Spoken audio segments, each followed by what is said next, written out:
আউযুবিল্লাহি মিনাশ শাইতানির রাজিম বিসমিল্লাহির রহমানির রহিম। গতকাল রাতে খালেদ মহিউদ্দিন স্যারের নিজস্ব চ্যানেল ঠিকানা থেকে একটা টক শো আয়োজন করেছিলেন। সেই টক শোতে দুইজন অতিথি উপস্থিত ছিলেন।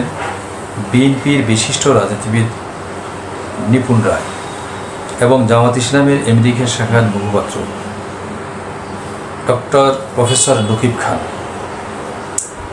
তো সেখানে খালেদ মহিউদ্দিন স্যার বিএনপি রাজনীতিবিদ নিপুণ রায়ের উদ্দেশ্যে প্রথমে প্রশ্ন ছুড়ে দেন। সেখানে বলেছিলেন যে লন্ডনে তারেক জিয়ার সাথে মিটিং করে প্রধান উপদেষ্টা একটা ওপিনিয়ন দিয়েছিলেন, যেটাকে জামাত এনসিপি সহ ইসলামী দলগুলো এটা ভালোভাবে নেয় না। ঠিক এই মুহূর্তেও আমি দেখতে পাচ্ছি ডক্টর প্রফেসর ইউনূস বিএনপির পেটের মধ্যে ডুবে গেছে। আবার দেখতে পাচ্ছি যে বিএনপির মহাসচিব বলছেন যে ডক্টর ইউনূসের মধ্যে তিনি জিয়াউর রহমানের প্রতিচ্ছবি দেখতে পাচ্ছেন। ডক্টর ইউনূস কিন্তু এই মুহূর্তে খুব স্পষ্ট করে বলছেন ফেব্রুয়ারিতে নির্বাচন হবে। সাথে সাথে তিনি একথাও স্মরণ করিয়ে দিচ্ছেন যে সংস্কার, জুলাই সনদের বাস্তবায়ন, নির্বাচন তিনটাই জনগণ দেখতে চায়। তার মানে নির্বাচন ফেব্রুয়ারি মাসে হবে, সাথে সাথে এগুলো বাস্তবায়ন হবে। কিন্তু এইগুলো বাস্তবায়নের কথা বললে তো একটা কথা সামনে চলে আসে, অদৃশ্য একটা শক্তিকে দাঁড় করানো হয় যে নির্বাচন প্রলম্বিত করার জন্য চেষ্টা করা হচ্ছে। উনি জানতে চান ডক্টর নিপুণ রায়ের কাছে যে আপনি এই প্রতিপক্ষ নির্বাচনে বাধা বা অন্তরায় কাকে মনে করেন? জামাত ইসলামকে বাধা মনে করেন? তিনি বলেছেন যে তারা এনসিপিকে বাধা মনে করেন? আপনারা কি ভারতকে নির্বাচনে অন্তরায় মনে করেন? এর উত্তরে নিপুণ রায় যেটা বলেছেন তার কথায় তিনটা জিনিস উঠে এসেছে। একটা হলো সরকারের মধ্যে থাকা উপদেষ্টাদের কিছু অংশ, আবার তার কথা এটাও উঠেছে যে পতিত সরকারের লভ্যাংশভোগী, তার মানে কিছু আমলাকে তিনি ইঙ্গিত করছেন। আর সাথে সাথে ভারতের নামটাও তিনি স্পষ্ট করে বলছেন না। তিনি বলছেন যে কারা নির্বাচনে বাধা দিচ্ছে জনগণ জানে, আর জনগণকে নিয়ে এটা প্রতিহত করা হবে। অন্যদিকে প্রধান মহাসচিবের যে মন্তব্য, যে প্রধান উপদেষ্টা সম্পর্কে করেছিলেন, সেই মন্তব্যটাকে তিনি তার ব্যক্তিগত মন্তব্য করেছেন। এটা গেল এখানে। তার মানে বিএনপির আসলে এই জিনিসটা ক্লিয়ার, নির্বাচনে বাধা কারা এটা স্পষ্ট কিন্তু হচ্ছে না। বিপরীতে আমরা দেখেন জামাত ইসলাম এই পিয়ার পদ্ধতিতে নির্বাচন চায়, জামাত ইসলাম জুলাই সনদের বাস্তবায়ন চায়, বিচার চায়। গতকালও জামাতের আমি স্পষ্ট করে বলেছেন যারা চলে গেছে আর যারা বাংলাদেশে আছে, দেশের বিদ্যমান আইন অনুযায়ী তাদের বিচার হবে। জামাত ইসলাম ওবায়দুল কাদের এসে প্রশ্নের উত্তরে বিশ্বাসী নয়। ওবায়দুল কাদের বলেছিলেন যে এই আওয়ামী লীগের পতনের সাথে সাথে লক্ষ লক্ষ আওয়ামী লীগ কর্মী মারা যাবে। জামাত আমি স্পষ্ট করে বলেছেন আমরা এটা বিশ্বাস করি না। 1 বছর পার হয়ে গেছে, সে দৃশ্য হয়নি। জামাত মনে করে যে যারা ভুক্তভোগী তখনকার, তারা যদি বিচার চায়, জামাত সেই বিচারের ক্ষেত্রে সহযোগিতা করবে। কিন্তু ব্যক্তিগতভাবে ঘরে ঘরে আওয়ামী কর্মীদের সাথে এই বাংলাদেশে যারা আছে তাদের লড়াই হবে, তাদেরকে প্রতিশোধ নেওয়া হবে, এটা জামাত বিশ্বাস করে না। সাথে সাথে আমরা দেখতে পাচ্ছি মাঠের আন্দোলনের পাশাপাশি জামাতের প্রত্যেকটা প্রার্থী ডোর টু ডোর কিন্তু মানুষের কাছে যাচ্ছে। তার মানে তারা একদিকে তারা পিয়ার পদ্ধতিতে নির্বাচন চায়, এটা আদায়ের জন্য মাঠে আন্দোলন করতেছে, আবার তাদের প্রার্থীরা কিন্তু মাঠে কাজও করতেছে, নির্বাচন প্রস্তুতি নিচ্ছে। যারা তাদের বিরুদ্ধে অভিযোগ দিচ্ছে তারা কি এলাকায় এলাকায় 300 আসনে জনগণের কাছে যাচ্ছে কিনা প্রার্থী, এটা অবশ্য এলাকার জনগণ জানে। তারা বুঝতে পারতেছেন যে অন্য কোন দলের কোন প্রার্থী তাদের কাছে যাচ্ছে, এটা জনগণের কাছে ক্লিয়ার হবে। তিনি প্রফেসর ডক্টর নকিবকে স্পষ্ট করে বলেন যে বাংলাদেশে ইসলাম বিরোধী কোনো, আমি খালেদ মহিউদ্দিন স্যারের কথা বলছি, খালেদ মহিউদ্দিন স্যার বলছেন বাংলাদেশে ইসলাম বিরোধী কোনো আইন আমি দেখতে পাচ্ছি না, আর বাংলাদেশে শরীয় আইন মানার ক্ষেত্রে কোনো বাধাও আমি দেখতে পাচ্ছি না। তবে কেন বিশেষভাবে শরিয়া আইনের কথাটা আসছে।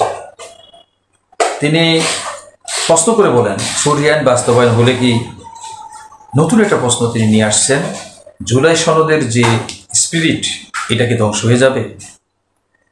জুলাই সনদের প্রয়োজনীয়তা কি তাহলে শেষ হয়ে যাবে শরিয়া আইন বাস্তবায়ন হলে? এর উত্তরে প্রফেসর ডক্টর নকিব যেটা বলেছেন যে দেখেন, বাংলাদেশের মানুষের এই মুহূর্তে চাহিদা কি? মানুষের চাহিদা হলো শিক্ষাক্ষেত্রে সংস্কার। বাংলাদেশের মানুষের চাহিদা হলো দুর্নীতিমুক্ত বাংলাদেশ। বাংলাদেশের মুহূর্তে চাহিদা হলো ইনসাফ ভিত্তিক সমাজ প্রতিষ্ঠা করা।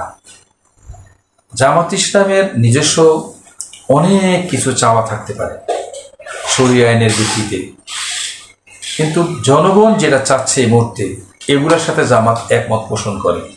আর ক্ষমতায় গেলে জামাত এই তিনটা বিষয়কে প্রাধান্য দেবে। তিনটা বিষয় জনগণকে সাথে নিয়ে তারা বিদ্যমান আইনে বাস্তবায়ন করার চেষ্টা করা হবে। তখন খালেদ মহিউদ্দিন স্যার প্রশ্ন করে থাকে, বলেন তো সমস্যা কোথায়? এগুলা তো আছেই। উত্তরে ডক্টর নকিব খান বলছেন, না, এ দেশে দুর্নীতি বিরোধী আইন আছে কিন্তু যথোপযুক্ত আইন নাই, আর যতটুকু আছে তার বাস্তবায়নও নাই। তিনি উদাহরণ টেনে বলেন, আমার আব্বা নিজামী সাহেব, মুজাহিদ সাহেব, তারা 4 দলীয় জোটের সাথে সরকারে ছিল।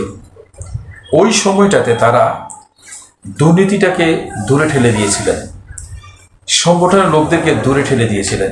সেই শুধু পাহাড়ে অবস্থান করে একজন চাকমা কিংবা একজন হিন্দু তার কাছে এসেছিলেন, তাদের কাছে এসেছিলেন, তারা তাদের অধিকারকে প্রাধান্য দিয়েছিলেন। ঠিক এইভাবে নিজেরা দুর্নীতি করবেন না, দুর্নীতি হতে সমাজে দেবেন না, এটাই জামাতের অঙ্গীকার। বাস্তবায়ন করা হবে যা এটা বর্তমানে আইনে পরিণত করা হলেও দুর্নীতি মুক্ত বাংলাদেশ গড়া সম্ভব হয়নি। কারণ যারা দুর্নীতির বিরুদ্ধে লড়াই করবেন তারা নিজেরাই যদি দুর্নীতির মধ্যে আকর্ষণ নিমজ্জিত থাকেন তাহলে তাদের পক্ষে তো দুর্নীতি দূর করা সম্ভব না। সামাজিক ন্যায় বিচার প্রতিষ্ঠার ক্ষেত্রে ডক্টর নকিব খান যেটা বোঝার চেষ্টা করেছেন, যার যোগ্যতা যতটুকু আছে তিনি ততটুকু পাবেন। এর জন্য কারো পিছনে কাউকে দৌড়াতে হবে না। এটি হলো সামাজিক ইনসাফ প্রতিষ্ঠা করা। কেউ উদ্যোক্তা হতে চাইলে তার যোগ্যতা অনুযায়ী সরকার তার পাশে দাঁড়াবে। কেউ ব্যবসা করতে চাইলে সংগঠনের দায়িত্ব হবে, সরকারের দায়িত্ব হবে তখন তার পাশে দাঁড়ানো। তিনটা জিনিস জনগণের মধ্যে চাহিদা, আর তিনটা জিনিসকে জামাত তার ইশতেহারে নিয়ে আসবে।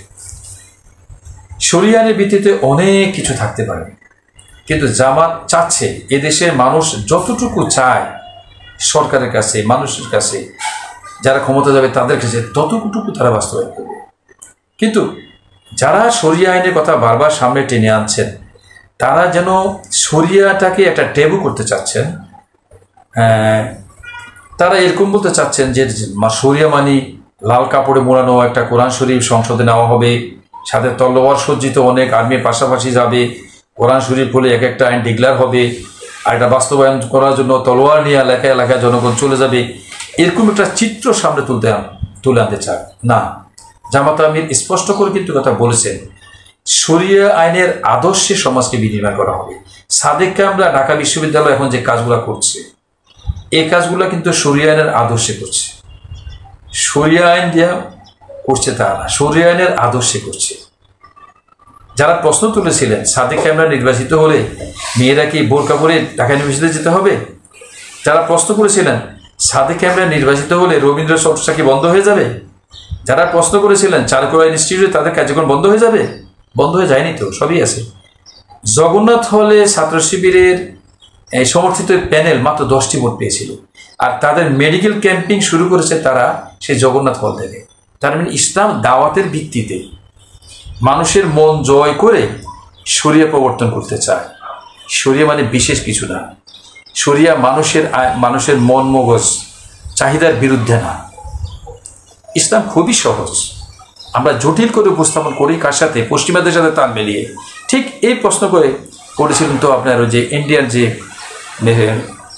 রাজনীতি বিশেষজ্ঞ বাংলাদেশে এসেছিলেন, তিনিও ঠিক এভাবে বলছেন যে আপনারা যদি ক্ষমতায় যান আপনাকে শরিয়া আইন প্রবর্তন করবেন কি না। না, শরিয়া মানেই সাধারণ আইন। বাংলাদেশের শরিয়া বিরোধী কোনো আইন নাই, সব শরিয়ার মধ্যে বাংলাদেশ চলতেছে। কারো বিয়ে হচ্ছে শরিয়া ভিত্তিতে হচ্ছে, তারপরে যাইয়া আমরা মসজিদে নামাজ পড়তেছি, মসজিদের শহর ঢাকা শহর, মসজিদে আজান হচ্ছে, বাট নামাজ পড়ার জন্য অনুকূল পরিবেশ সৃষ্টি করা হবে, অনুকূল সংস্কৃতির লালন করা হবে। মানুষের মনে মগজে যে দুষ্কৃতি চিন্তা আসে, অবৈধ চিন্তা আসে, মানুষের বিনোদন জগতে বিকৃতি ঘটায়, এমন বিষয়গুলোকে আস্তে আস্তে ইগনোর করা হবে। স্বচ্ছ সুন্দর সংস্কৃতির এখানে উপস্থাপন করা হবে। আগামী প্রজন্মকে সুন্দর সংস্কৃতির লালনের মধ্য দিয়ে তাদেরকে যোগ্য নাগরিক হিসেবে গড়ে তোলা হবে। এটাই হলো জামাতের চাহিদা, এবং তা করা হবে সম্পূর্ণরূপে মানুষকে সাথে নিয়ে, কোনো কিছু চাপে দিয়ে না। সবাই ভালো থাকুন। ওমা তৌফিক ইল্লা বিল্লাহ।